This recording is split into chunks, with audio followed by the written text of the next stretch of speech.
Hey GraphCom kids, how we doing? Today we're going to talk a little bit more about typography. Typography is so important to graphic design, so important to understand. Now we've been doing some projects using type as a visual element, doing some word clouds, very cool. We talked about different classifications of type to a certain point, but we really never kind of clearly defined where they came from, why they exist, and why it's important to know this so we can apply them intelligently to our designs. So, a little bit of history. People have been graphically communicating from the beginning of time. Pictograms, hieroglyphics, picture writing, cave drawing. Problem with all that, not many people got the message. Not many people got knowledge, not many people got enlightenment. So alphabetical systems were developed so more and more people could get the message, get enlightenment. One of the biggest inventions in that was Johann Gutenberg and his printing press with movable type.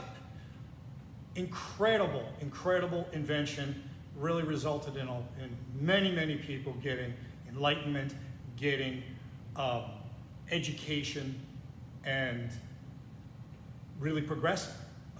And it all started with Gutenberg with the movable type, the printing press with movable type. Ancient Chinese culture printed for centuries before Gutenberg. However, Gutenberg was the one who figured out having movable type was real easy, quick to get the message across.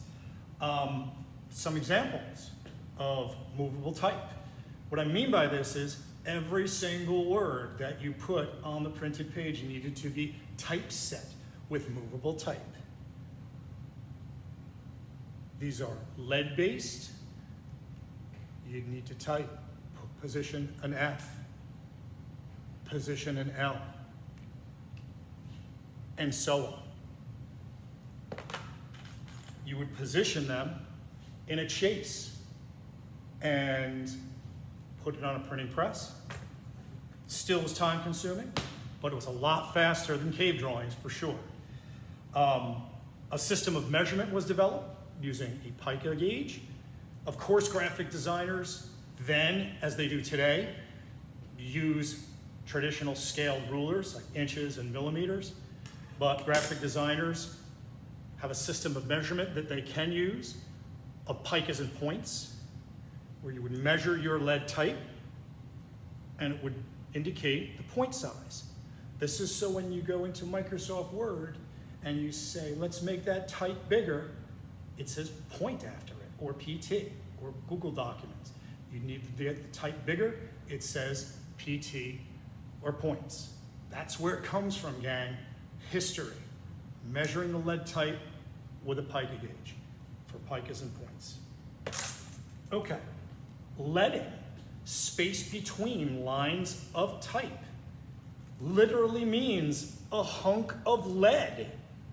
If you wanted a certain amount of space between your lines of type, you would put in a piece of lead. If you wanted more space, if you wanted it double spaced, you needed to put two of these beasts in there. Leading goes right back to the tools that we use today. There are points in Adobe InDesign, points in Adobe Illustrator, points in Google Doc. There's leading in them all as well. So leading, the space between lines of type. Okay, cool. So let's talk a little bit about as alphabetical systems evolved and text literally evolved. One of the first categories. Now there's millions and millions of typefaces out on the interweb. We know that. We're talking about the original, what I call the original 7 families of text. They all kind of originated from these. The first one I'd like to talk about, boom. A medieval typeface.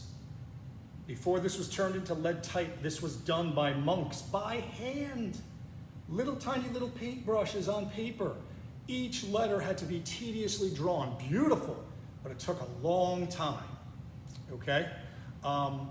This can be referred to as Old English. or a medieval typeface, but more formally, Old English. The formal classification is called black letter classification. Very ornamental. As you'll see with typography, like fashion trends and music trends, they're there for a while, they fade out of view, and then they come roaring back. Especially true of black letter font. Black letter font was used very early in history, and it disappeared. It was too hard to manufacture. It was too hard to repeat. So it kind of fell out of favor. And then it came roaring back. And it fell out of favor and came roaring back again. From medieval times to World War II. After World War II, poof, it disappeared again. But then it came roaring back. Very big in tattoo culture, very big in heavy metal music, hip hop music, etc. Communicates a definite message of intimidation, of importance. Black letter. So as I said, very tough to mass manufacture. So typography evolved, and what we ended up with was something called serif or Roman typefaces. Serif or Roman typefaces. Now, this is a letter A, black letter. This is a letter A, serif or Roman. These little feet or ornamentations that come off of the letter form, off of the main letter form, are called serifs. They still wanted it to look nice, but they wanted something that was easy to read, easy to mass manufacture. Serif Roman, it looks like it was carved out of Roman marble with a hammer and chisel. Serif or Roman typefaces. I accept both answers, serif or Roman. Time marched on. Typography marched on. Boom. Uh-oh.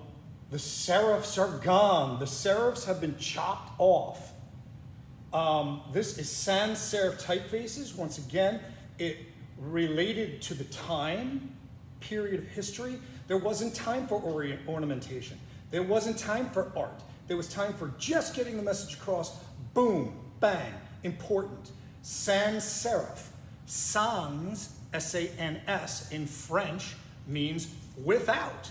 So without serifs, no serifs. On our flammable cabinet across the shop, it says flammable in big red letters. There's no time to consider how pretty it looks. You just have to know what's inside that cabinet can go boom and catch fire.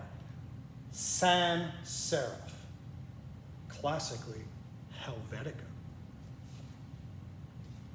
Time marched on. Industrial Revolution. Boom. What happens now? What's back? The serifs are back. But what's visually different from the serifs? The serifs are blocky. They are bold. They are strong. Communicates the Industrial Revolution, a time of mechanism, a time of hot metal, steel, molten steel, slabs of concrete, very strong typeface. That's why it's on your varsity letter, ladies and gentlemen. Strong, efficient, unity, slab serif. It looks like if I took a running start, I couldn't knock this over, okay? Strength, unity, precision, slab serif. Time marches on. A Parisian designer. There was a definite movement in fashion, in music, in art, in typography. There was time for fancy, time for glitter and glamour and elegance. This resembles elegant handwriting. This is called script. Script represents elegant handwriting. But you got thousands of other typefaces out there that kind of don't fall into any of those categories. Boom. Decorative and display. Decorative and display. The letter form is still obvious. It's still a letter A, but it's highly, highly stylized. Decorative and display. So if you look at a type specimen and you say, well, it's not sans serif, it's not slab serif, it's not Serif Roman or black letter or script. What is it? It's decorative and display. It's kind of its own unique category, blends together a lot of the other previous ideas. Not elegant, not fancy. Graphcom logo behind me, graffiti lettering. Classic example of decorative and display. Decorative and display.